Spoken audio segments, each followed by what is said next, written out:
नमस्कार, मी शीतल घोरके. शीतल्स रेसिपीमध्ये तुम्हा सर्वांचं खूप खूप खूप मनापासून स्वागत. तर आज मी बनवणार आहे शेंगदाण्याचे लाडू. शेंगदाण्याचे लाडू हे बनवण्यासाठी पण खूप सोपे आहे आणि खाण्यासाठी पण खूप छान आहे. खूप पौष्टिक असतात आपल्या शरीरासाठी. तर आपण 15 दिवसातून एकदा तरी आपण शेंगदाण्याचे लाडू बनवायलाच पाहिजे घरातनी. तर हे लाडू कसे बनवायचे, या लाडूची रेसिपी कशी आहे ते आपण आज बघणार आहोत. तर चला तर मग रेसिपी बघूया. तर शेंगदाण्याचे लाडू बनवण्यासाठी आपल्याला लागणार आहे शेंगदाणे, गूळ, विलायची आणि तूप. फक्त एवढंच लागणार आहे. तर मी इथे कढईमध्ये 2 वाटी शेंगदाणे घेत आहे. तुम्ही जर पहिल्यांदा बनवत असाल तर तुम्ही कमीच बनवा, कारण आता या 2 वाटीमध्ये 15 शेंगदाण्याचे लाडू तरी नक्की होतात. आपण हे गॅसवर भाजायला ठेवूया आणि हे आपल्याला लो आणि मीडियम फ्लेमवरच भाजायचे, एकदम हाय फ्लेमवर भाजायचे नाही आहे. आता शेंगदाणे छान भाजेपर्यंत आपण गूळ खिसून घेऊ. हे गूळ घेतलेला आहे मी, रुचिराचा आहे. तुम्ही तुमच्याजवळ जो गूळ अवेलेबल आहे तुम्ही तो वापरू शकता. कोणी ब्राऊन वापरतो तर कोणी पिवळा गूळ वापरतात घरातने. तर तुमच्याजवळ जो आहे तो तुम्ही वापरा. आणि जर तुम्हाला गुळाचे शेंगदाण्याचे लाडू जर आवडत नसतील तर तुम्ही साखरसुद्धा वापरू शकता. प्रमाण हेच ठेवायचं, म्हणजे 2 वाटी जर तुम्ही शेंगदाणे घेतले 1 वाटी गूळ किंवा 1 वाटी साखर घ्यायची. म्हणजे आपण तुम्ही जेवढे शेंगदाणे घेसाल त्याच्या हाफ अर्धा आपल्याला साखर किंवा गूळ घ्यायची आहे. हे बघा 1 वाटी गूळ मी किसून घेतलेला आहे आणि मधामधात शेंगदाण्याला फिरवत राहायचं. आता आपण विलायची बारीक करून घेऊया. हे बघा मी 2 विलायच्या घेतलेल्या आहे, जास्त विलायच्या नाही टाकल्या. 2 विलायच्या सुद्धा भरपूर होतात. आता आपल्याला हे विलायची बारीक करून घ्यायची आहे.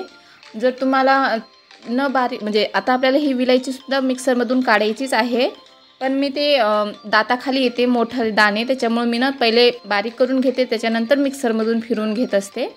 तुम्ही पण करून बघा अशीच, म्हणजे अशा प्रकारेच. जर तुम्हाला डायरेक्ट मिक्सरमध्ये टाकायचं असेल तर डायरेक्टसुद्धा टाकू शकता.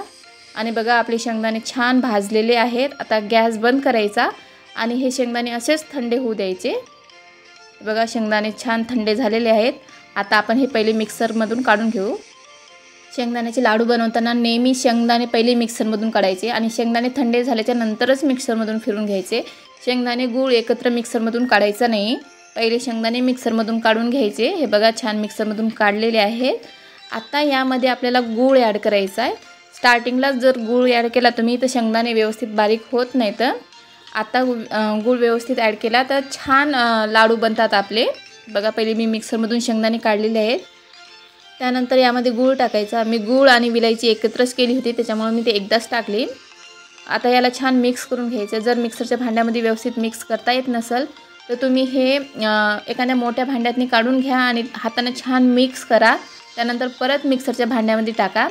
आणि हो, हे तूप आहे, 1 चम्मच आपल्याला यामध्ये तूप टाकायचं आहे. तुपानं लाडू बनवायला खूप छान मदत होते. आता आपण हे परत मिक्सरमधून फिरून घेऊया.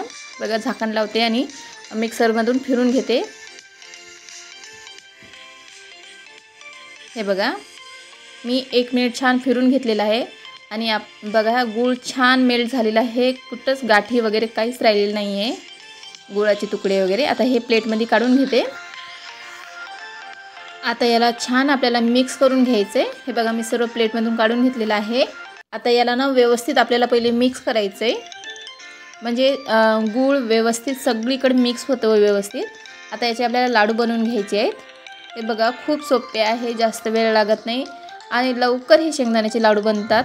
बाकीच्या लाडूंना तरी बराच वेळ लागते, परंतु शेंगदाण्याच्या लाडूला अजिबात वेळ लागत नाही. 5 नाही तर 10 मिनिटात बनून तयार होतात शेंगदाण्याचे लाडू. हे बघा मी तुम्हाला एक बनवून दाखवला. अशाच प्रकारे आपल्याला आता सगळे लाडू बनवून घ्यायचे आहेत. हे बघा साईज तुम्ही तुमच्यानुसार, म्हणजे तुमच्या आवडीनुसार बनवू शकता, कमी जास्त. मला या साईजचे आवडतात त्याच्यामुळे मी याच साईजचे बनवते सर्व. जर तुम्हाला याच्यापेक्षा मोठे चालत असतील तर तुम्ही मोठेसुद्धा बनवू शकता किंवा जर लहान आवडत असेल तर लहानसुद्धा बनवू शकता. खूप इझी रेसिपी आहे आणि हे शेंगदाण्याचे लाडू खाण्यासाठी खरंच खूप चांगले असते.